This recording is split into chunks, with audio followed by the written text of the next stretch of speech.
Welcome back to your channel Tripitaka.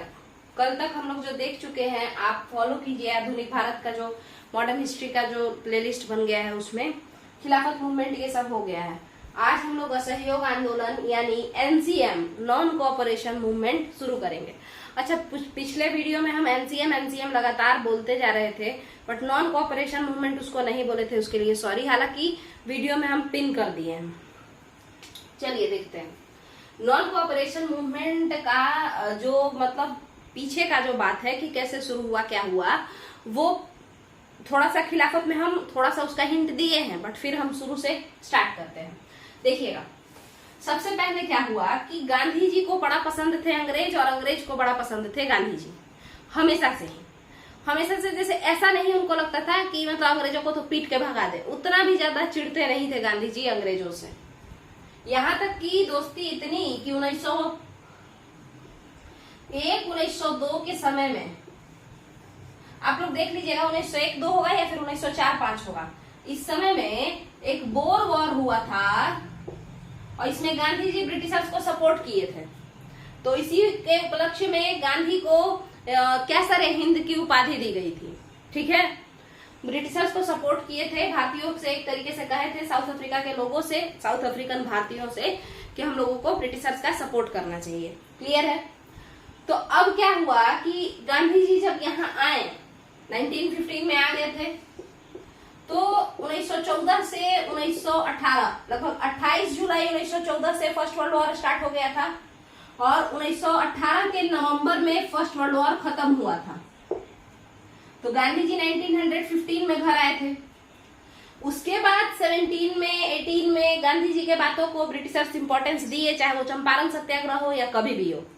हालांकि ये भी आप कह सकते हैं कि क्योंकि वो यहाँ पे बिजी थे 1914 से 18 के बीच में और उनको पता था कि जब भी अगर सैनिकों की जरूरत होगी गांधी जी के एक आवाज पे कई सैनिक आ जाएंगे देश विदेश से। जैसे साउथ अफ्रीका के लोग भी तो उनके बहुत बड़े फॉलोअर थे, तो इसीलिए इस वर्ल्ड वॉर के समय वो गांधी जी से तो पंगा नहीं लेना चाहते थे। तो इसीलिए इस बीच में वो जितना भी विद्रोह किए उसमें वो लोग मानते रहे। जो भी वो डिमांड किए गांधी जी, ब्रिटिशर्स मानते गए।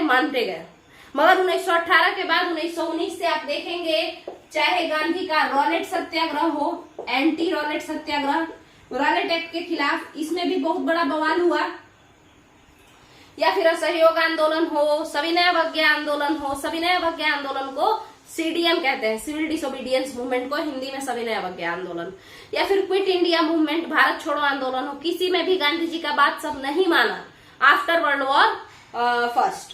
बट अब जब उसको आगे देखते चलेंगे हम लोग, बट यहाँ क्या हुआ उसको समझते हैं, देखते हैं। देखिए 1915 के बाद गांधी जी यहाँ आ गए, ये सब तो हो गया। गांधी जी कैसे कैसे नाराज होने लगे, गांधी जी आखिर कैसे कैसे नाराज होने लगे ब्रिटिशर से, उसको समझना है। तो याद कीजिए आप लोग कि 1919 में क्या हुआ, रॉलेट एक्ट आया। तो रॉलेट एक्ट गांधी जी को बिल्कुल पसंद नहीं आया, बोले कि काला कानून है ये बात गांधी जी को बिल्कुल अच्छा नहीं लगा। उनको लगा कि मतलब इतना ब्रिटेन को मदर ऑफ डेमोक्रेसी ये सब कह के, मदर ऑफ पार्लियामेंट ये सब कह के बुलाया जाता है ना। और तो वो वैसा जगह का लोग को कानून बनाने नहीं आ रहा है कि कैसा कानून है, काला कानून है ना। तो एक तो ये हो गया। इसके बाद एंटी रॉलेट सत्याग्रह को सप्रेस करने के लिए जालियांवाला बाग जैसा कांड करना, गांधी जी को इससे भी बहुत ज्यादा ठेस पहुंचा। इसके अलावा जो मेन कारण था कि ये सारी चीजों के बाद गांधी जी जो देख रहे थे कि लगातार गांधी जी के बातों को इग्नोर किया जा रहा था, तो उनको लगा कि जैसे कि वो ठगे गए हों। खिलाफत आंदोलन जो हुआ था 1919 में ही खिलाफत लॉन्च हो चुका था, तो इस बीच में गांधी भी खिलाफत मूवमेंट के लोगों के वकालत करने के लिए कि हाँ भाई खलीफा का जो है बेइज्जती नहीं होना चाहिए, इसके लिए गांधी जी भी ब्रिटिशर्स से बात किए थे। बट ब्रिटिशर्स ने गांधी की बात नहीं सुनी। तो खिलाफत मूवमेंट में भी उनके साथ क्या हुआ, एक तरीके से खिलाफत मूवमेंट में भी अंग्रेजों ने छल किया। किनके साथ? गांधी जी के साथ। तो ये कुछ कारण था। इसके अलावा और क्या कारण हो सकता है कि गांधी जी अंग्रेजों के खिलाफ असहयोग करेंगे? तो इसके अलावा जो अगला कारण कारण है तो गांधी जी को ऐसा लगा कि भाई यूनिटी तो लाना पड़ेगा, क्योंकि गांधी को पता था कि ये लोग हमको गुलाम बनाए हुए हैं, भले ही हमसे अच्छे से बात कर रहे हैं बट हम लोग गुलाम हैं इनके।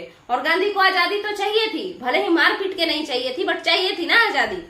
तो गांधी को ये एक अपॉर्चुनिटी लगा कि जहां हिंदू और मुस्लिम में ये लोग भेदभाव कर दिया है, बंटवारा कर दिया है, एक तरीके से डिवाइड एंड रूल है ना, मतलब बांटो और राज करो, फूट डालो शासन करो, ऐसा। तो ये मौका है, खिलाफत मूवमेंट ही वो मौका है कि हिंदू मुस्लिम दोनों एक साथ आ सकते हैं। तो एक ऐसा मूवमेंट लॉन्च करते हैं जिसमें हम लोग दोनों आ जाए। अब ये सब तो था ही, बट उसके साथ साथ एक और जो चीज था वो ये था कि गांधी जी को वर्ल्ड वॉर के कंसिक्वेंसेज नजर आ रहे थे। मतलब फर्स्ट वर्ल्ड वॉर के कुछ परिणाम थे जो गांधी को बिल्कुल पसंद नहीं आ रहे थे। और वो क्या था कि फर्स्ट वर्ल्ड वॉर के समय वादा किया गया था कि स्वराज देंगे सॉरी, फर्स्ट वर्ल्ड वॉर के समय वादा किया गया था कि स्वराज जैसा ऐसा नाम नहीं लिया था कि स्वराज देंगे। वो ये बोला था कि हम तुम लोगों को कुछ अच्छा देंगे, बहुत सारा तुमको छूट देंगे, तुम लोग को पावर दे देंगे गवर्नेंस में, माने सरकार चलाने में बहुत सारा पावर हो जाएगा। तो बेसिकली हम लोग माने कि शायद स्वराज देने की बात कर रहा है। और उसके बदले तुम लोग क्या करो भाई भारतीयों, तुम लोग मेरा मदद करो, सैन्य मदद, मिलिट्री मतलब हेल्प दो हमको, ठीक है। मगर ये लोग कुछ दिया क्या? किसी तरीके का कोई भी प्रॉफिट ये लोग दिया नहीं दिया, है ना। उसके बदले जालियांवाला बाग दिया। 1919 में 1914 से 1918 तक सेवा करने के बदले हम लोगों को ब्रिटिशर्स क्या दिए? ब्रिटिशर्स हम लोगों को जालियांवाला बाग दिए, है ना। तो ये भी नहीं मिला। तो ये भी एक कारण था कि फर्स्ट वर्ल्ड वॉर के बाद जिस चीज पे, जिस प्रॉमिस पे फर्स्ट वर्ल्ड वॉर में भारतीयों को भेजा गया लड़ने के लिए, यहाँ तक कि कई भारतीयों ने अपनी जान तक गंवाई और वो प्रॉमिस फुलफिल नहीं किया गया भारतीयों का। गांधी जी को ये बात भी बिल्कुल अच्छा नहीं लगा। इसके अलावा क्या था? तो वो था फर्स्ट वर्ल्ड वॉर के कारण आया हुआ महंगाई, इन्फ्लेशन। महंगाई इतना ज्यादा हो गया था। देखिए युद्ध के समय में केवल बर्बादी होती है। कहीं भी युद्ध होगा तो केवल जैसे किसी के यहाँ कोर्ट केस हो जाए तो केस में किसी को फायदा हो ना हो, मतलब क्या किसी को फायदा हो ना हो, घाटा बहुत ज्यादा होता है, बिना बात का खर्च हो रहा है, इधर हो रहा है उधर हो रहा है, ठीक है। तो उसी तरीके से जब भी वॉर होता है तो फालतू चीज पे खर्चा ज्यादा होने की वजह से महंगाई बहुत ज्यादा बढ़ जाता है। महंगाई के साथ अनएम्प्लॉयमेंट, बीमारी, क्योंकि जो मेन मेंबर है फैमिली का वो लोग सब लड़ने चला गया है तो बाकी घर में महिलाएं बचती है ना। फर्स्ट वर्ल्ड वॉर के समय तो यही हुआ था कि सारे पुरुष जो थे सभी लोग लड़ाई करने चले गए। हर वर्ल्ड वॉर में ये देखने को मिला और इस वजह से लड़कियों को जो है मेन फ्रंट पे आना पड़ा और काम करना पड़ा। और लड़कियां पढ़ी लिखी होती नहीं थी, जो कि अनएम्प्लॉयमेंट का शिकार या अंडर एम्प्लॉयमेंट का शिकार, है ना। तो जो भी है, तो ये सारे कारण थे, ठीक है। गांधी जी के मन में ये कुछ कारण खटक रहे थे और यही कारण से वो सोचे कि हम लोगों को क्या करना चाहिए। पहला क्या सोचे कि यूनिटी का मौका है, यूनाइट हो जाते हैं। दुख क्या था कि वर्ल्ड वॉर में प्रॉमिस किया था कि देंगे, कुछ प्रॉफिट देंगे, कुछ गवर्नेंस में प्रॉफिट देंगे, कुछ छूट देंगे, गुलाम जैसा बिहेव नहीं करेंगे, बट दिया कुछ नहीं। तो शुरू करते हैं। सबसे पहले गांधी जी के तरफ से मुस्लिम को यूनाइट करने का एक प्रयास करते हैं, ठीक है। गांधी जी के तरफ से मुस्लिम को यूनाइट करने का एक प्रयास करते हैं। तो आप लोग यहाँ पे देखिएगा, ये 2 बार लिखा गया है, यहाँ देखिएगा 23 नवंबर 1919 ईस्वी। गांधी जी खिलाफत मूवमेंट के लीडर्स जो थे आपके मोहम्मद अली, शौकत अली, ये लोग जो लीडर्स थे, मौलाना आजाद भी उसमें थे। तो इन लोगों से गांधी जी मिलना चाह रहे थे, ठीक है। और वो एक प्रस्ताव भेजे और क्योंकि हम आपको बताए थे कि खलीफा को हटाने के लिए, खलीफा को जो हटाया जा रहा था या खलीफा को जो बेइज्जत किया जा रहा था, तो उसके खिलाफ में गांधी जी भी बात करने गए थे गवर्नर से और बोले थे कि ये सब नहीं होना चाहिए, किसी के धार्मिक भावना को ठेस नहीं पहुंचाना चाहिए। तो ये बात मुसलमानों को पता चल चुका था कि गांधी जी कहीं ना कहीं मुस्लिमों को फेवर कर रहे हैं। तो वो लोग बोले कि ठीक है गांधी जी, अगर आप मिलना चाहते हैं तो आप पहुंचिए दिल्ली। कहाँ पहुंचिए? दिल्ली पहुंचिए। वहीं पे हम लोग एक कॉन्फ्रेंस रखेंगे और यही कॉन्फ्रेंस था 23 नवंबर 1919 का दिल्ली कॉन्फ्रेंस। ये खिलाफत आंदोलन, खिलाफत कमेटी का कॉन्फ्रेंस है, कांग्रेस का सेशन नहीं है, खिलाफत कमेटी का कॉन्फ्रेंस है, गांधी जी यहाँ पे प्रस्ताव रखे कि देखिए ऐसा है कि जालियांवाला बाग जो हुआ है उससे तो पूरा देश दुखी है ना। इसके अलावा वर्ल्ड वॉर में किए गए वादों को पूरा नहीं किया गया, उससे भी पूरा देश दुखी है। और इसके अलावा इन्फ्लेशन यानी महंगाई जो वर्ल्ड वॉर में बढ़ा है उससे भी पूरा देश दुखी है। बट अगर आप धार्मिक परिप्रेक्ष्य में बात करें, अगर आप रिलीजियस कंटेक्स्ट में बात करें, तो आप देख सकते हैं कि जालियांवाला बाग से बेसिकली सिख लोग दुखी है सबसे ज्यादा, क्योंकि बैसाखी का दिन था।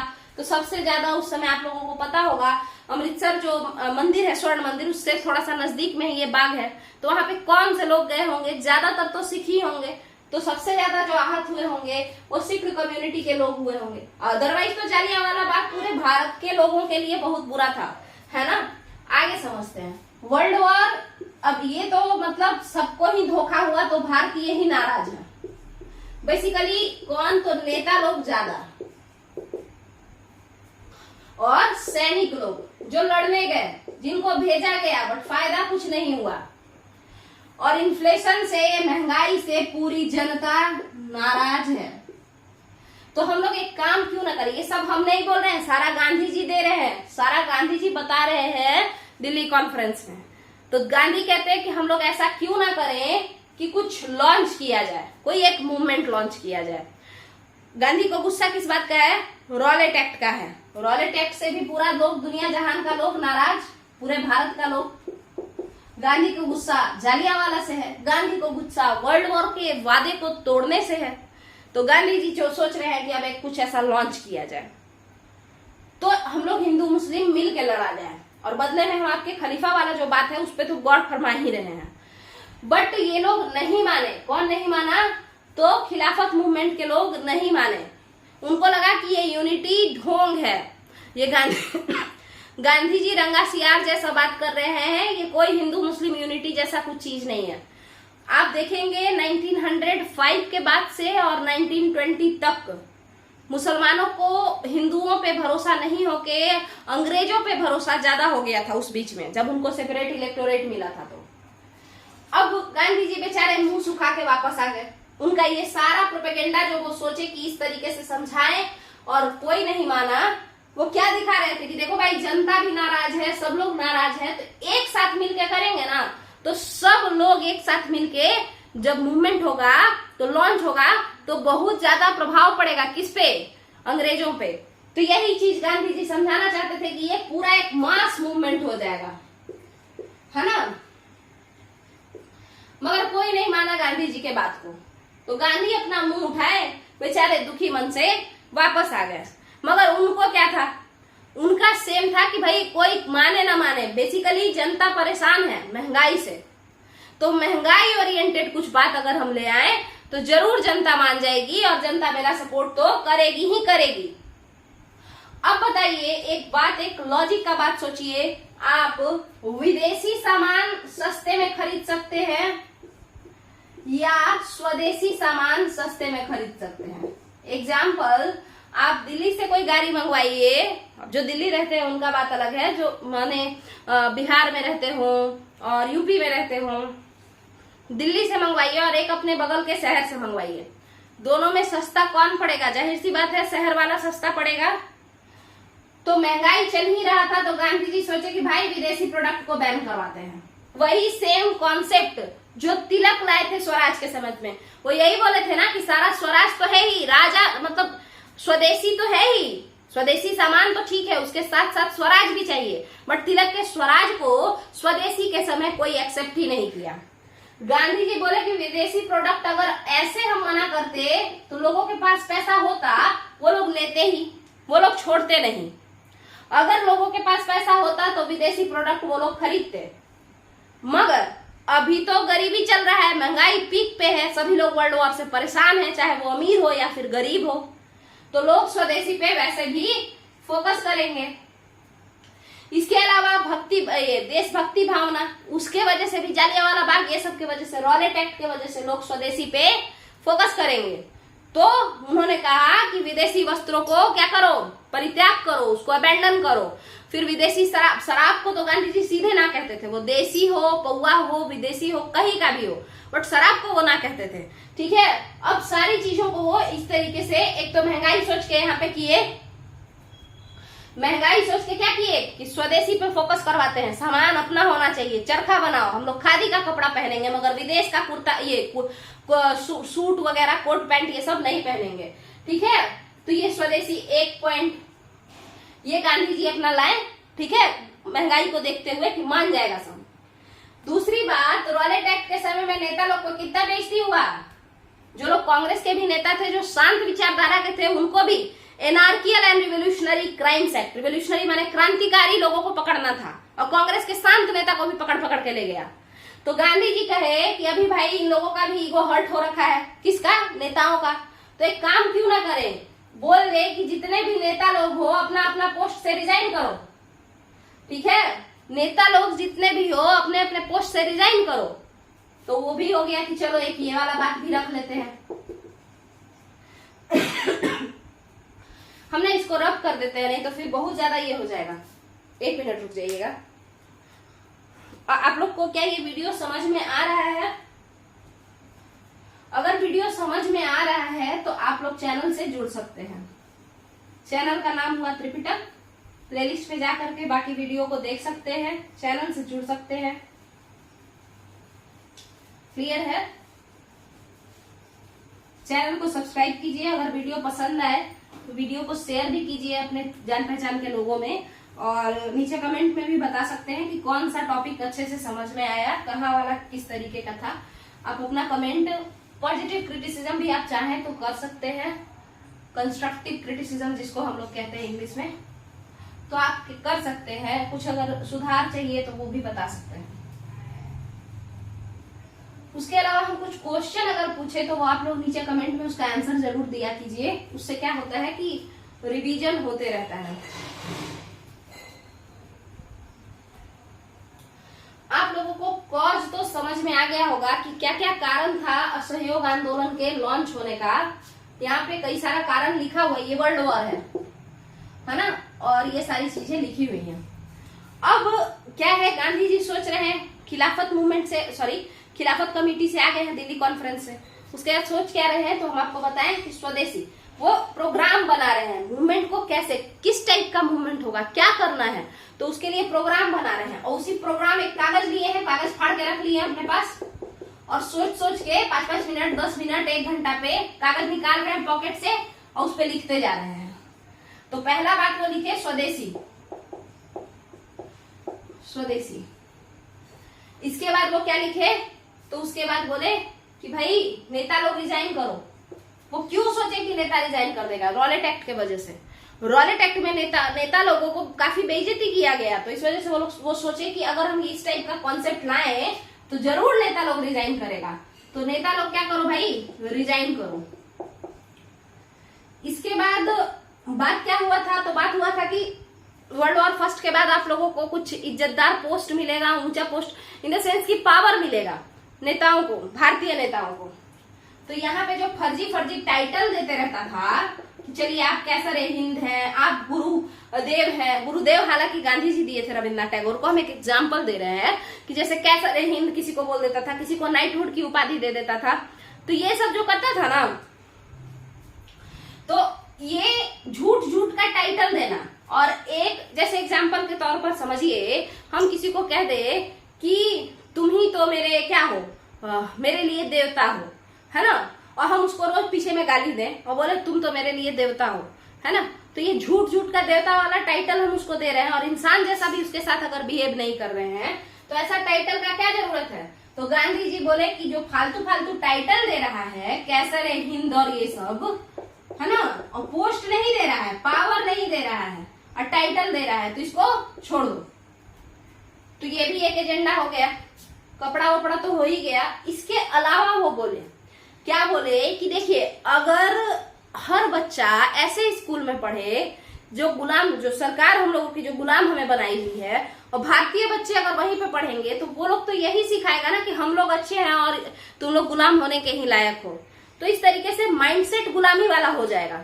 इसीलिए सारे बच्चे स्कूल कॉलेज छोड़ दो। स्कूल तो छुड़वाए माइंडसेट को चेंज करने के लिए, बट कॉलेज को छुड़वाए थे आंदोलन को थोड़ा और मजबूत करने के लिए, क्योंकि यूथ सबसे ज्यादा इंपॉर्टेंट रोल प्ले करता है आंदोलन में। आप देखे होंगे कि कॉलेज में इसी 1920 में माने आपके एनसीएम में 1920 यानी असहयोग आंदोलन, नॉन कोऑपरेशन मूवमेंट में ही आपके जयप्रकाश नारायण पटना कॉलेज से इनका 5 दिन बाद इनका एग्जाम रहता है और ये पटना कॉलेज छोड़ के भाग आते हैं इसमें पार्टिसिपेट करने के लिए। सुभाष चंद्र बोस तो अपना जॉब जो कि आईसीएस निकालते हैं वो, यानी यूपीएससी निकालते हैं, उस जमाने में आईसीएस कहते थे, और उसके बाद वो जॉब छोड़ के भाग आते हैं। समझ में आया? तो टाइटल भी छुड़वा दिया गया, स्कूल कॉलेज भी छुड़वा दिया गया। और अब कैसे पढ़ा जाए भाई? तो अपना जो भारतीय कॉलेज है, भारतीय संस्थान है, भले ही झोपड़ी का ही क्यों ना हो, उसी में पढ़ना है, ऐसा था। आप लोगों को नहीं लग रहा है कि ये सब जो कुछ थोड़ा बहुत मिलता जुलता है स्वदेशी मूवमेंट से? 1905 का है ना, 1905 का स्वदेशी मूवमेंट।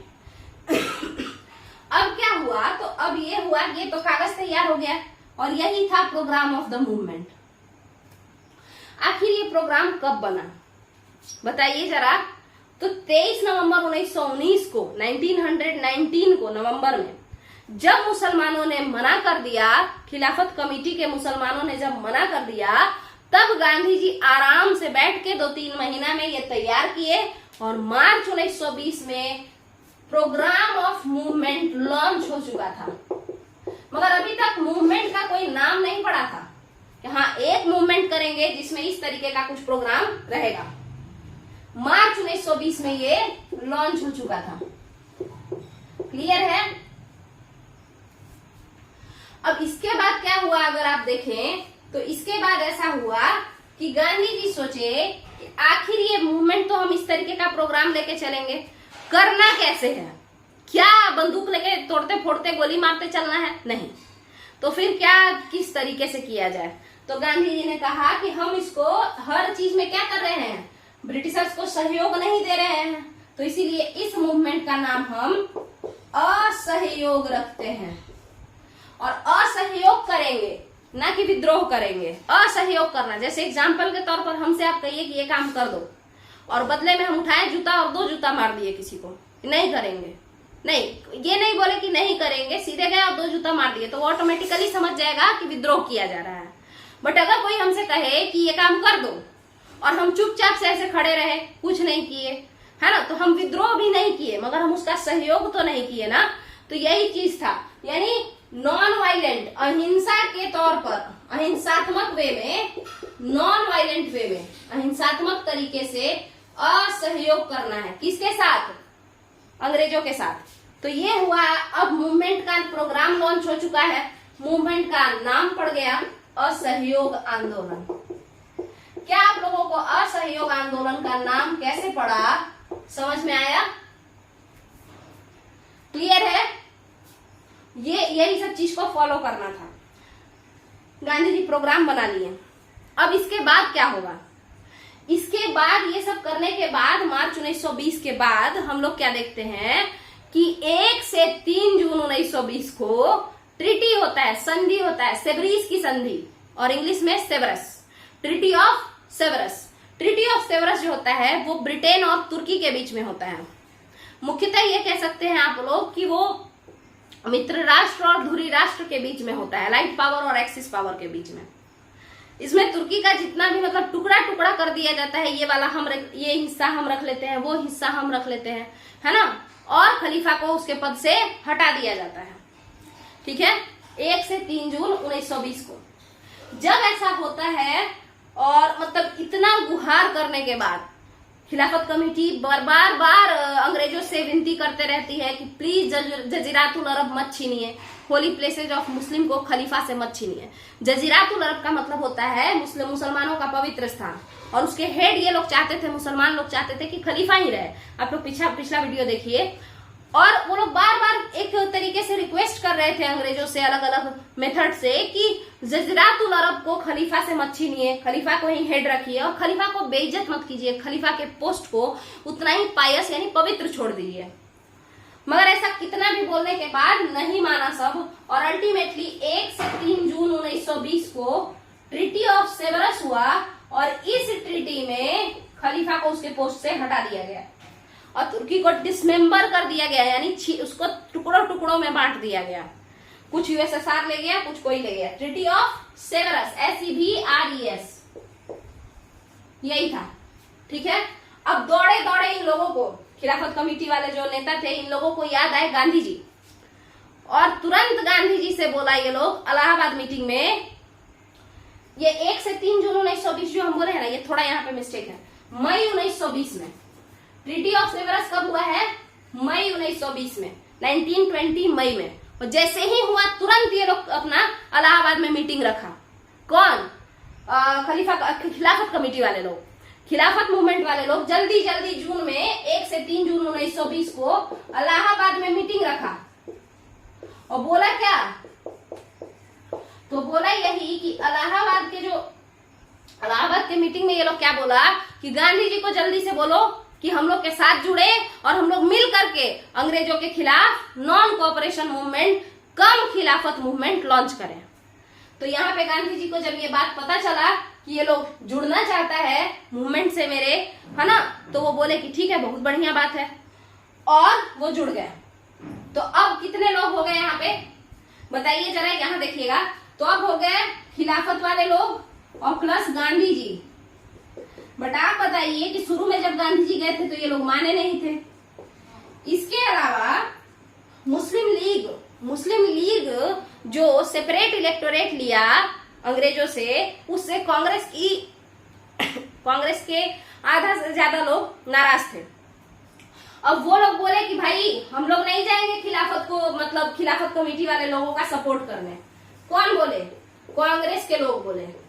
फिर गांधी जी उनको समझाएं, गांधी जी उन लोगों को समझाएं, बाल गंगाधर तिलक को और बाकी लोगों को भी, कि भाई नहीं, मिलजुल के रहने में भलाई है, यूनिटी रहेगा तो अंग्रेजों को जल्दी हटा सकते हैं। क्लियर है? तो यही था आपका। और तब गांधी जी का बात उतना लोग जल्दी समझता ही नहीं था, तो गांधी जी खुद ही लॉन्च कर दिए मूवमेंट। और आपका NCM, नॉन कोऑपरेशन मूवमेंट, असहयोग आंदोलन कम खिलाफत मूवमेंट, कब लॉन्च हुआ? तो 1 से 3 जून को ये लोग मान गया, गांधी जी को बोल दिया कि हम लोग साथ में रहेंगे, और जुलाई तक ये अपना सब चीज समझाने का कोशिश किए, कोई नहीं माना। तो 1 अगस्त 1920 को Gandhi ji NCM formally launch कर दिए, बिना कांग्रेस के सहयोग से, केवल खिलाफत और गांधी जी दोनों लोग मिलकर लॉन्च कर दिया। तो शुरुआत में सहयोग आंदोलन में जो मेन लीडर हुए गांधी जी हुए, खिलाफत के मोहम्मद अली और शौकत अली हुए, यही लोग आंदोलन को लेके आगे बढ़े। फिर भी गांधी जी कांग्रेस को समझाते रहे, बताते रहे कि देखिए फायदा हम ही लोग का है, हम लोग सब मिलके रहेंगे तो एक दिन गुलामी से आजाद हो जाएंगे। अब इस बात को समझने में समय तो लगा, बट लोग समझ गए। और इसके बाद देखते हैं कि किस तरीके से असहयोग आंदोलन कम खिलाफत आंदोलन, दोनों का नाम साथ में लिया जाता है, मगर इसको नॉर्मली असहयोग आंदोलन ही बोल दिया जाता है। तो ये असहयोग आंदोलन जो कि खिलाफत के साथ हो गया, इसमें कांग्रेस कब मिलेगा, कैसे मिलेगा, कैसे वो लोग एंट्री लेंगे, तो इसको देखते हैं। थोड़ा सा वीडियो ये लंबा बनेगा, मगर अभी कांग्रेस वगैरह को, मतलब असहयोग को फॉर्मली लॉन्च करके ही फिर खत्म करेंगे वीडियो को आज। तो 1 अगस्त 1920 को आपका असहयोग आंदोलन तो लॉन्च हो गया है ना, असहयोग आंदोलन लॉन्च हो गया 1 अगस्त 1920 को। बट इसमें कांग्रेस नहीं है, गांधी जी हैं और खिलाफत के लोग हैं। कांग्रेस वाले अभी भी सपोर्ट नहीं कर रहे हैं, नाराज है खिलाफत वाले लोगों से।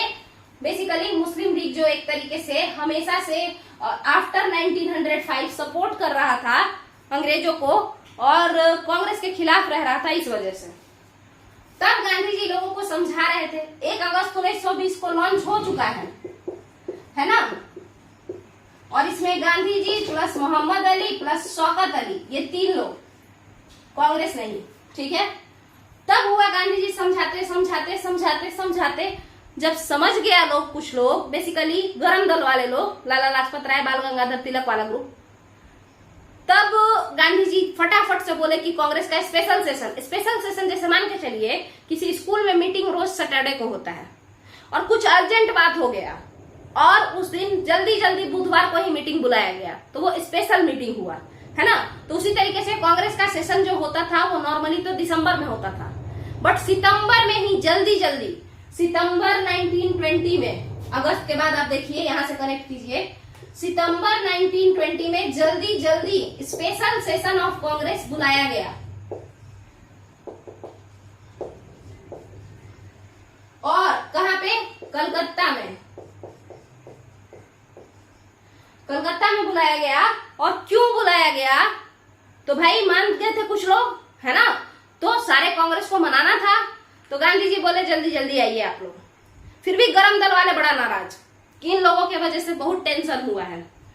तब गांधी जी सोचे कि बाल गंगाधर तिलक अगर होते तो हम कलकत्ता का जो प्रेसिडेंट है कांग्रेस में वो बाल गंगाधर तिलक को ही बनाते, बट चूंकि बीजी तिलक मर चुके थे 1 अगस्त 1920 को ही, उनका देहांत हो गया था, तो इस वजह से उनके जो बेस्ट फ्रेंड थे आपके लाला लाजपत राय, वो हुए एक तरीके से गरम दल के प्रमुख नेता अभी, है ना। 2 कारणों से, एक तो गरम दल के ही लोग ज्यादा नाराज थे, नहीं चाहते थे खिलाफत का मदद करना, इसलिए भी इनको प्रेसिडेंट बनाया गया, गरम दल के लीडर को प्रेसिडेंट बनाया गया कांग्रेस के स्पेशल सेशन का। दूसरा, तिलक के ये दोस्त थे, तिलक को जनता बहुत पसंद करती थी और तिलक का हाल ही में निधन हो गया था, वो हाल ही में मर चुके थे, तो एक तरीके से सिंपैथी बटोरने के लिए भी लाला लाजपत राय को सितंबर 1920 के कलकत्ता सेशन का, जो कि स्पेशल सेशन है कांग्रेस का, कलकत्ता अधिवेशन सितंबर 1920 वाला स्पेशल सेशन है, उसमें लाला लाजपत राय को क्या बना दिया गया? प्रेसिडेंट बना दिया गया। और यहाँ पे कहीं ना कहीं कांग्रेस सपोर्ट कर दी एनसीएम को, यानी नॉन कोऑपरेशन मूवमेंट, कम खिलाफत मूवमेंट को। फिर हुआ कि भाई ये तो स्पेशल सेशन था, अब ये जो हम आपको प्रोग्राम बताए थे इस तरीके से पेपर, तो ये अकेले गांधी जी ने बनाए थे, तो हुआ कि इसको कांग्रेस से तो साइन करवाइए, कांग्रेस तो साइन करे, तब तो मतलब देखिए हम अकेले बोल रहे हैं और एक कोर्ट से एकदम ऑर्डर है, समझ में आया। तो कांग्रेस संस्था मतलब गांधी जी के साथ साथ सारे लीडर से साइन करवाइए। तब हुआ कि अब ठीक है, स्पेशल सेशन में कांग्रेस सपोर्ट कर ही दी है, तो कांग्रेस का जब नॉर्मल सेशन होगा तब इस प्रोग्राम पे और अच्छे से बात होगा। तो कांग्रेस का नॉर्मल सेशन हुआ नागपुर में 1920 में ही, दिसंबर 1920 में नागपुर में। और ये नागपुर का पेपर जो प्रोग्राम बनाए थे गांधी जी, उस प्रोग्राम को ही लेकर के सीआर दास उतार लिए सुंदर सुंदर अक्षर में। गांधी जी का राइटिंग खराब था, आप लोग ये भी जानते हैं, वैसे तो हम ये मजाक में बोल रहे हैं, बट सीआर दास ही सेम टू सेम, एक आध 2 बात आगे बढ़ा के कि ये भी छोड़ दो वो भी छोड़ दो, सेम टू सेम उसी प्रोग्राम को एक अच्छे से पेपर में सजा के लिख लिए, पॉइंट 1 पॉइंट 2 करके, और इस पेपर को ही कहा गया नागपुर रिजोल्यूशन, नागपुर प्रस्ताव। आपका नागपुर प्रस्ताव किससे रिलेटेड है? असहयोग आंदोलन से रिलेटेड है। उसमें क्या क्या लिखा गया है? तो प्रोग्राम लिखा गया है असहयोग आंदोलन का, कि किस तरीके से असहयोग आंदोलन को आगे लेकर के चलना है। क्या क्लियर है ये? तो आपका नागपुर रिजोल्यूशन जो है ये भी हो गया। तो अब पूरी तरीके से कांग्रेस, खिलाफत कमेटी और कौन, गांधी जी, सब लोग मिलकर असहयोग को लॉन्च कर दिए। मगर अभी तक ले कुछ लोग इस असहयोग के एजेंडा से ही नाराज थे, क्योंकि देखिए हमेशा से ही ये लोग संवैधानिक तौर पे काम करते थे, कॉन्स्टिट्यूशनल वे में। अब कॉन्स्टिट्यूशनल वे मतलब ब्रिटेन के अकॉर्डिंग काम करते थे, है ना, क्योंकि राजा तो उस समय वो था, मतलब वहां हेड कौन था उस समय इंडिया का? ब्रिटेन था। तो ब्रिटिश प्राइम मिनिस्टर, ब्रिटेन के गवर्नर जनरल, इन लोगों के अकॉर्डिंग अगर कोई काम कर रहा है, अच्छे से बात कर करके अगर कुछ मांग रहा है, तो वो जो मेथड है वो कैसा मेथड है? वो मेथड है कॉन्स्टिट्यूशनल मेथड। बट अहिंसा करके, अहिंसा हिंसा नहीं, मतलब बिना मारा पीटी किए हुए भी अगर हम हड़ताल कर रहे हैं, अपने राजा के खिलाफ जा रहे हैं, भले ही शांति से ही जा रहे हैं, उनका बात नहीं मान रहे हैं, तो वो नॉन कॉन्स्टिट्यूशनल या अनकॉन्स्टिट्यूशनल है, गैर संवैधानिक है। तो गांधी जी पहले तो पूरा ब्रिटिशर्स के अकॉर्डिंग चलते रहे, बट कुछ अच्छा हुआ नहीं, ऊपर से जलियांवाला बाग हो गया। तो गांधी जी ने पहली बार गैर संवैधानिक, इसको गैर संवैधानिक ना कह के आप कहिए असंवैधानिक, ठीक है, अनकॉन्स्टिट्यूशनल था। ऐसा क्यों? क्योंकि देखिए गांधी जी गलत कुछ नहीं कर रहे थे, बट ब्रिटेन के अकॉर्डिंग, ब्रिटेन के लिए तो ये खराब था ना, और राजा तो उस समय ब्रिटेन था, है ना, भारत तो उस समय ब्रिटेन का था, तो सरकार के अकॉर्डिंग नहीं चल रहे थे, इसीलिए कुछ नेताओं को लगा कि ये अनकॉन्स्टिट्यूशनल है। ये जो मेथड है असहयोग को इस तरीके से ले जाना कि ये भी छोड़ दो, वो भी छोड़ दो, असहयोग करो अंग्रेज सरकार के साथ, तो ये सरकार के खिलाफ है, मतलब संविधान के खिलाफ है। और ये सोच करके कई सारे लीडर कांग्रेस से रिजाइन कर दिए। अब वो कौन कौन लीडर थे? तो जीएस खरबड़े थे, एनी बेसेंट थी, बीसी पाल थे, बिपिन चंद्र पाल, और आपके मोहम्मद अली जिन्ना थे। अच्छा, ये लोग जो है, ये लोग कांग्रेस से रिजाइन कर दिए क्योंकि पहली बार कांग्रेस एक तरीके से अंग्रेजों के विपक्ष में जा रहा था, जिसको ये लोग गैर संवैधानिक समझ रहे थे। क्लियर है? हालांकि एनी बेसेंट और बीसी पाल को आप कह सकते हैं क्योंकि इनके दोस्त बाल गंगाधर तिलक अब कांग्रेस में रहे नहीं, क्योंकि वो उनका देहांत हो चुका है, तो इसलिए भी ये लोग अलग हो गए होंगे। बट कहा जाता है कि ये लोग जो गैर संवैधानिक रवैया था, कांग्रेस भी एक तरीके से असहयोग को सपोर्ट किया, तो उसके बाद ये लोग कांग्रेस को छोड़ दिया। ठीक है, तो यहाँ पे आपका एनसीएम पूरी तरीके से लॉन्च हो गया है। नागपुर रिजोल्यूशन के बाद किसी को मनाने का जरूरत नहीं था। 2-4 लोग अगर छोड़ के गए तो उससे कोई खास फर्क गांधी जी को तो नहीं पड़ता था, क्योंकि जनता गांधी जी को सपोर्ट करती थी। तो सबको मना लिए गांधी जी, कांग्रेस को भी, खिलाफत को भी और नॉर्मल लोगों को भी। तो गांधी जी अब नागपुर रिजोल्यूशन के बाद केवल एक ही काम था कि कितना ज्यादा असहयोग को फैलाया जाए। असहयोग आंदोलन का जो मोटिव है, उद्देश्य है, उसको कितना ज्यादा से ज्यादा फैलाया जाए। और इसीलिए गांधी जी अब घूमना फिरना चालू कर दिए, दूर दूर जा करके तिलक स्वराज फंड जैसे ये लोग इकट्ठा किया, है ना, और चरखा वरखा के लिए डोनेशन लिया। बिहार में तो महिलाओं ने अपना गहना तक दान में दे दिया गांधी जी के पक्ष में, क्योंकि बता चुके हैं बिहार में गांधी जी को चंपारण के बाद से कुछ खासा ही प्यार मिलता था। ठीक है, तो यहाँ पे आपका असहयोग आंदोलन तो लॉन्च हो गया पूरे तरीके से, है ना, इसको मना के उसको मना के। अब हम कल असहयोग आंदोलन को पूरे भारत में फैलाएंगे। ठीक है, एनसीएम को किस तरीके से स्प्रेड करेंगे मूवमेंट को, और फिर उसके बाद क्या क्या उससे नया नया चीज बना। जैसे अगर आप किसी को कह दिए कि भाई स्कूल छोड़ दो, कॉलेज छोड़ दो और भारतीय कॉलेज में पढ़ना, तो आपको कॉलेज बनाना पड़ेगा ना। तो उसी तरीके से वो सब भी हम लोग देख लेंगे कि असहयोग का आफ्टर इफेक्ट क्या हुआ। क्लियर है? चौरी चौरा कांड भी कल ही देखेंगे, जब स्प्रेड ऑफ द मूवमेंट, यानी जो आंदोलन जो बढ़ा फैलाओ, उसको जब पढ़ेंगे तब। तो अगर आपका ये एनसीएम क्लियर है, अगर आपको वीडियो अच्छा लगा, इंटरेस्टिंग लगा, समझ में आया, तो आप चैनल को सब्सक्राइब कर सकते हैं, वीडियो को लाइक कर सकते हैं, वीडियो को शेयर कर सकते हैं, कमेंट में बड़ाई भी कर सकते हैं, थोड़ा हमको अच्छा लगेगा। और बाकी अगर आपको कुछ सुधार चाहिए तो आप वो भी कमेंट में लिख सकते हैं। तो बाकी अब यहीं पे बंद करते हैं, वीडियो को खत्म करते हैं। चलिए, थैंक यू।